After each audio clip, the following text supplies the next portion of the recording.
ఇక ద హిందూ సదస్సులో హైడ్రా గురించి తెలంగాణ ముఖ్యమంత్రి రేవంత్ రెడ్డి చేసిన వ్యాఖ్యలు వివాదానికి దారితీస్తూ ఉన్నాయి సార్. హైడ్రా అనే పదం హిట్లర్కు ఫేవరెట్ పదం, హిట్లర్ స్ఫూర్తితో హైడ్రాను ఏర్పాటు చేశాము అంటూ ఉన్నారు రేవంత్ రెడ్డి. ఒకసారి అబ్బాయి. So I have given Hydra. Hydra, the word is Hitler's favorite word. Hydra. His core theme called Hydra, who can assassinate anyone.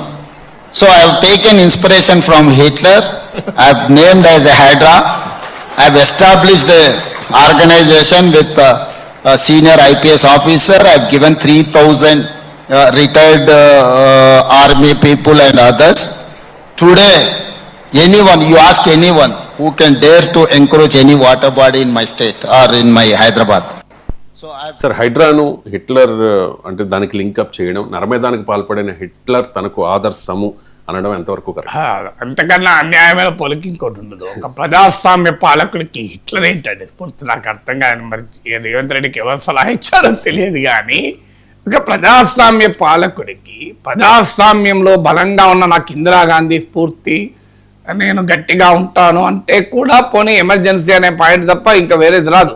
చలో షీ ద స్ట్రాంగ్ ఉమెన్ అని, నాకు సర్దార్ పటేల్ స్ఫూర్తి, నేను బలంగా ఉంటాను అంటే సమాజం ఆఖరికి పరశురాముడు నాకు స్ఫూర్తి, పరశురాముడు గండ్రగొడ్డలే నాకు స్ఫూర్తి.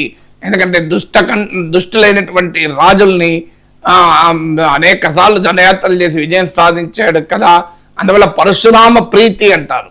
సో నాకు పరశురాముడు స్ఫూర్తి అన్నా పోనీ ఎక్కడో కన్నా లాజిక్ ఉండాలి. హిట్లర్ స్ఫూర్తి ఏంటి అసలు? ఈ దేశంలో ప్రపంచంలో మానవ మారణోహోమం సృష్టించినటువంటి చరిత్ర కల్ల హిట్లర్ సమకాలీన ప్రజాస్వామ్య నాయకులకు స్ఫూర్తిగా ఉన్నారంటే చాలా ఆందోళన కలవి. అబ్సల్యూట్లీ అండమాకండి ఈ కంపారిజన్. మీకు అది కూడా చూడండి, ఆ కంపారిజన్ ఏంది? who could assassinate anybody. Assassination is not a, మీకు అది సెలబ్రేటింగ్ పదం కాదు కదా. అంటే ఎవరినైనా హత్య చేయగలిగేటువంటి హిట్లర్ చీకటి దళం నాకు స్ఫూర్తి. డెమోక్రసీలో చీకటి దళాలు ఉంటాయా? డెమోక్రసీలో అసాసినేషన్లు ఉంటాయా? ఈవెన్ దుష్టులు కూడా అసాసినేట్ చేయం మనం. దుష్టులకు కూడా అజ్మల్ కసబ్ను కూడా అసాసినేట్ చేయలే. అజ్మల్ కసబ్ కూడా ఒక లాయర్ని ఇచ్చి వాదించుకోమని చెప్పి రాజ్యాంగం ప్రకారం న్యాయం ప్రకారమే. Assassination is not a constitutional concept కదా. సో హైడ్రా చాలా కఠినంగా ఉంటాము భూ ఆక్రమణదారుల పైన.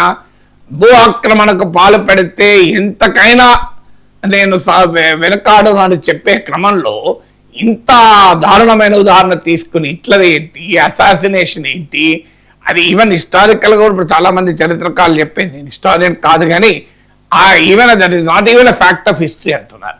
అసలు హైడ్రా అనేది ఇప్పుడు మీడియాలో వస్తున్నది, సబ్జెక్ట్ టు వెరిఫికేషన్, నేను కూడా ఇండిపెండెంట్ గా వెరిఫై చేయలేదు. అది బ్రిటిష్ ఆర్మీ యూనిట్ యొక్క పేరు.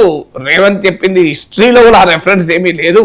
హిట్లర్ అంతక దళానికి హైడ్రా అని పేరుండేది. అయినా అంతక దళం ఒక ప్రజాస్వామ్య పాలకుని స్ఫూర్తి ఎట్లుంటది? అసలు అంతక దళం అని ఆయన ఇప్పుడు రేవంత్ రెడ్డి చెప్తున్నాడు, ఇది HYDRAA Hitler's inner unit which can assassinate anybody. ఎవరినైనా అంతం చేస్తుంది. ఎవరినైనా అంతం చేసేది ఎట్లయితుంది అంటే ఇప్పుడు హైడ్రా ఉన్నది పేదవాళ్ళని అసాసినేట్ చేయడానిక? ఇలా భూ ఆక్రమణదారులను అసాసినేట్ చేయడం కూడా కరెక్ట్ కాదు. రాజ్యాంగం ప్రకారం assassinated is not a constitutional word. So మీకు భూస్వాముల పట్ల పరశురాముని భూ ఆక్రమణదారుల పట్ల పరశురాముని గండగొడ్డలవుతుంది అన్న పోనీ అర్థం ఉన్నది. సో భూ ఆక్రమణదారుల కూడా హత్య చేయకూడదు కదా, అసాసినేట్ చేయకూడదు కదా. Very very absolutely wrong example, wrong inspiration, wrong ఉదాహరణకు కూడా.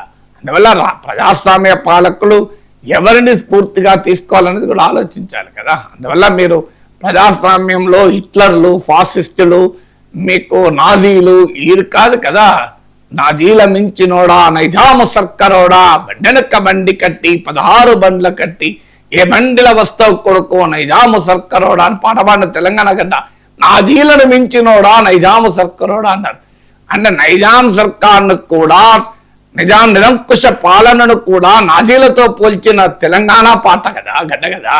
అలాంటిది మాకు హిట్లర్ స్ఫూర్తి అంటే, నాజీలు స్ఫూర్తి అంటే, ముస్సోలినీల స్ఫూర్తి అంటే ఎట్లా?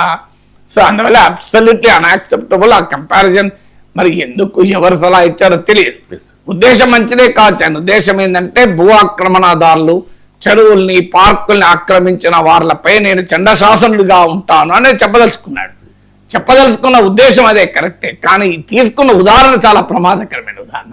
సో దానికి నేను అందుకే అన్నాను, పరశురాముని గంటలై ఈ చెరువులను పార్కుల్ని వాటర్ బాడీస్ ఆక్రమించిన వారిపై దండయాత్రలకే హైడ్రా పెట్టానన్నా పోనీ పరశురాముడు ఒక అవతార పురుషుడు గనక యాక్సెప్ట్ చేస్తాం. సో మనకు స్ఫూర్తి ఎవరు తీసుకోవాలి, ఏది తీసుకోవాలి అనేది పాలనకు ధర్మము, ప్రజాస్వామ్యము, న్యాయము వీటిని ఆదర్శంగా ఉన్న వాళ్ళు స్ఫూర్తిగా ఉండాలి తప్ప నియంతలు, ఫాసిస్టులు స్ఫూర్తిగా